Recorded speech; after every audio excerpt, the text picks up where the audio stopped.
Olá pessoal, Olá. tudo bem com vocês? A gente hoje decidiu fazer um vídeo como se fosse uma livezinha, mas não é live porque vocês não estão participando aí no chat. A gente vai resolver isso e vai colocar vocês também para poder interagir com a gente.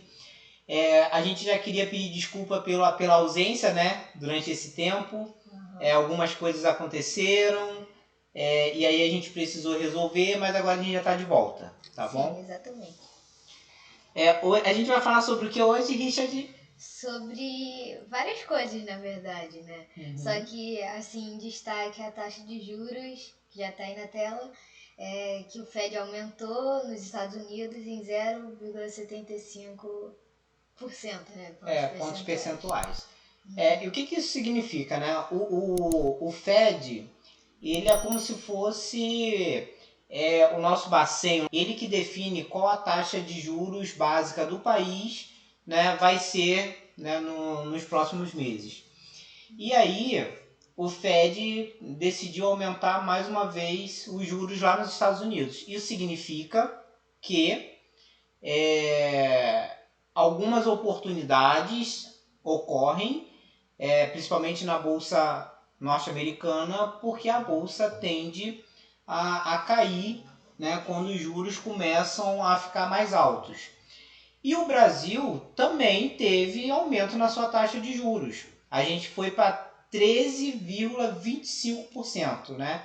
Ou seja, a Selic agora está em 13,25%. E o que acontece quando a taxa de juros começa a aumentar em qualquer país? Tá? Vamos dar uma olhadinha primeiro como que funciona lá nos Estados Unidos. Vamos dar uma olhadinha agora no IVV, que é um índice que mede lá como que está evoluindo a Bolsa norte-americana. Tá? Ela pega ali as 500 maiores empresas, né, da Bolsa e faz um índice com isso. Vocês podem perceber que o índice, né, ele tem a longo prazo uma tendência de elevação, né? Aqui a gente tem uma caída por conta da pandemia, né, que foi lá em março de 2020. Aí vocês percebam que ela vem subindo e agora, em 2022, ela começou a cair, né? Aconteceram diversas questões, né, na economia norte-americana, né? Eles injetaram mais dinheiro, isso gerou um pouco mais de inflação e eles precisam aumentar os juros, né, básico da economia deles para poder controlar a inflação. A mesma coisa que acontece aqui no Brasil, né? Então vamos dar uma olhadinha agora no Brasil. O Copom eleva taxa Selic a 13,25 ao ano, né? Maior juro básico desde 2016. E aí a gente pode olhar aqui, ó. Isso, o gráfico. Taxa Selic. Eu vou até ampliar um pouquinho mais aqui para vocês verem como que a taxa Selic ela veio se comportando desde 2017. Tá vendo? Então ela vem caindo e junto com a queda da taxa Selic, a nossa inflação também estava mais baixa. Por quê? Por que a inflação estava mais baixa? Assim, eu não tenho dado aqui da inflação mais baixa, mas a gente imagina porque a taxa Selic também está baixa. Entendeu? Uhum. A Selic ela aumenta para poder controlar o quê? A inflação. A inflação. Então, se a taxa está se elevando, é porque a inflação também está se elevando. Né? A inflação nos últimos 12 meses, ela está agora na casa dos 11%. Se eu não me engano, 11,43%. Sim. Então, aí justifica a gente estar com uma taxa Selic tão alta, né? Então aqui, ó, ela estava em maio de 22, ela estava a 12,75 e agora, né, com essa reunião do Copom, a gente percebeu que ela elevou para 13,25. E aí eu separei algumas coisas aqui embaixo dessa matéria aqui do G1 para a gente poder discutir, né? Que são as consequências de você ter um juros mais alto, né? E aí eu já vou perguntar para você, Richard, os juros mais altos são bons para quem investe ou para quem está endividado? No caso, para quem investe, né? Porque para quem está endividado, ele só vai ter mais prejuízo. Só vai ter mais prejuízo. Isso acontece muito com as empresas de tecnologia. As empresas de tecnologia, geralmente, elas precisam de muito dinheiro, muito financiamento para poder conseguir evoluir.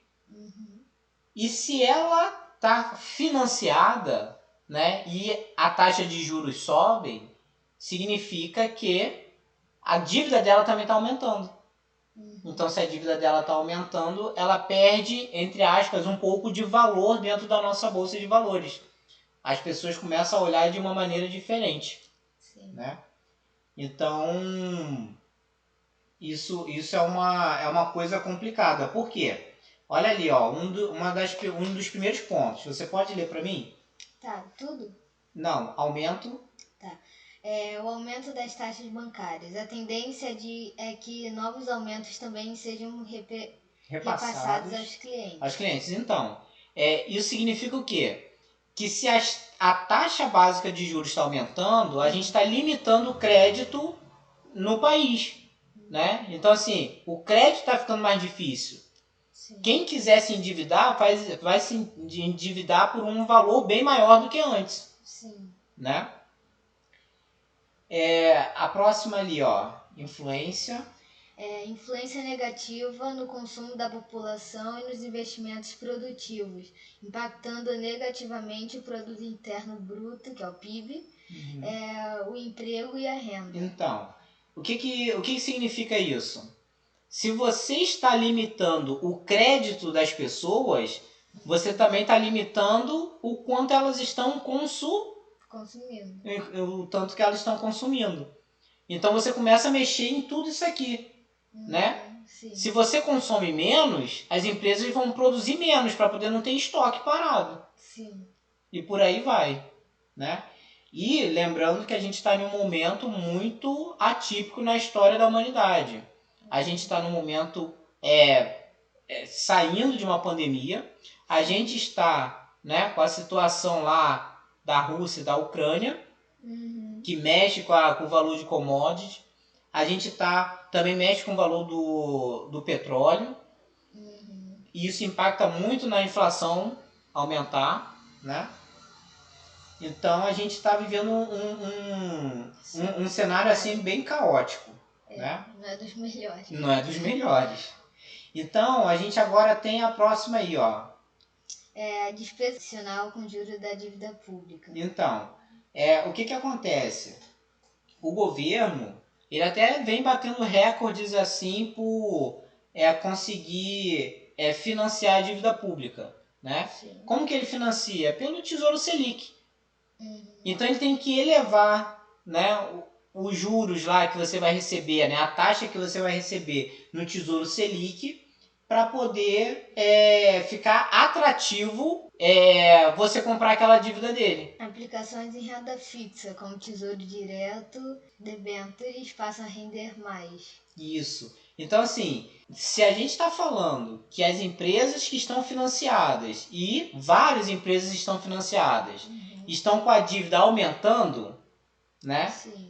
Elas estão com a dívida aumentando, isso significa que o valor de mercado delas começa a diminuir, já que a renda fixa está ficando mais atrativa. Então, se ao invés de eu investir um dinheiro na empresa, né, para poder ter um retorno aí, em média aí de 10% ao ano, eu tenho a renda fixa que agora está me pagando 13,25%. Por que eu vou colocar numa empresa que é até um pouco mais arriscado do que uma dívida pública, por exemplo? Não faz sentido. Não faz muito sentido. Então, acontece isso aqui, ó. A gente vê que a nossa bolsa de valores, né, ela vem, né, subindo, vem escalando. Só que na pandemia ela caiu, voltou a escalar e agora ela está, né, variando aqui e caindo, né, nesses últimos dias. Mas justamente por conta disso. Né? Inflação aumentando, Selic tendo que aumentar, dívida das empresas aumentando junto com a Selic, né? A renda fixa fica mais atrativa, as pessoas deixam de investir na renda variável, né? Sim. Só que a gente tem que lembrar que renda variável, ela é uma coisa que a gente pensa a longo prazo, né? A gente não investe numa empresa para que ela dê lucro amanhã. Sim, né? A gente investe numa empresa para que ela, né, se ela tiver lucro em algum momento, ela reinvista esse lucro, né, melhore sua estrutura e lá no futuro ela vai estar com um valor de mercado maior. Né? E aí sim você vai negociar. A renda fixa não. Com essa taxa de juros, ela já te fala, ó, eu vou te pagar isso aqui em tal data. E aí você escolhe, né, você decide se é viável ou não fazer aquele acordo com a renda fixa. Sim. Né? E aí muita gente pergunta assim, a Bolsa de Valores está caindo. Eu vou migrar para a renda fixa. A gente tem que sempre pensar no equilíbrio. Sim. A renda fixa, ela tem uma característica, um perfil, né, que vai estar muito alinhado com o perfil de investidor. Né? Que a gente já falou isso em outros vídeos aqui. Sim. E o que acontece? Essa renda fixa pode ser uma boa agora, que as taxas estão altas, né? Que você vai receber. Mas também está gerando uma oportunidade para empresas que são boas na Bolsa de Valores, que estão mais baratas agora. Então você tem que ver qual a sua estratégia de investimento, né? Para saber se vale a pena colocar tudo na renda fixa. Eu particularmente não acho que você tem que ter um equilíbrio. Tem que ter equilíbrio. E também você vê as oportunidades que se apresentam. Uma das oportunidades que muita gente pergunta muitas vezes, né, é sobre o Bitcoin. O Bitcoin tá caro ou tá barato agora? Eu diria assim que tá barato em relação ao pico, né? O pico que ele já teve. Ainda tá meio caro, só que tá bem baratinho. Exatamente. Mas a gente pode perceber, né, que o Bitcoin ao longo do tempo, né, ele vai escalando, vai subindo, né? Ele teve um período aqui, né, em 2021 de baixa, aí depois começou a subir de novo, né? Bateu aqui alguns recordes aqui de valor. Chegou a 351 mil reais, né, em novembro de 21, e depois ele veio caindo. E agora ele está em uma baixa, né, valendo 104 mil, 105 mil.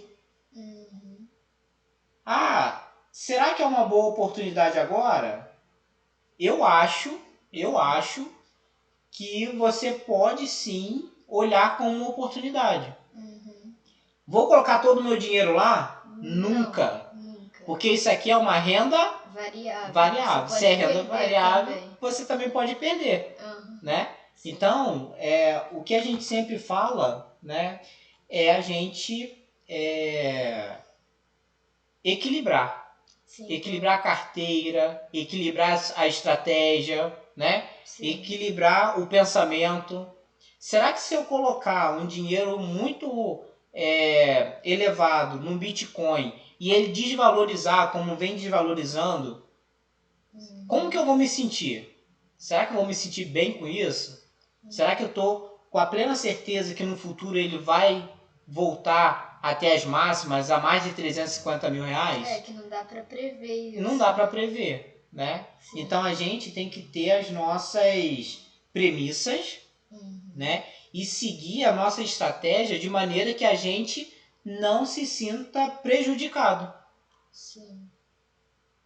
Ok? Fez sentido? Fez. Legal.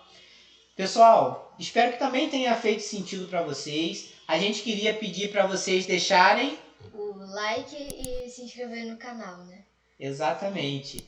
Deixe seu like, se inscreva no canal, tá? Em breve a gente vai começar a fazer lives também com vocês, para a gente poder ter essa interação e ver o que vocês estão falando, né, sobre os assuntos, e aí a gente trocar uma ideia. Bom, espero que vocês tenham gostado. Um grande abraço. E até a próxima. E você está? No Negócios Geeks. Tchau. Tchau.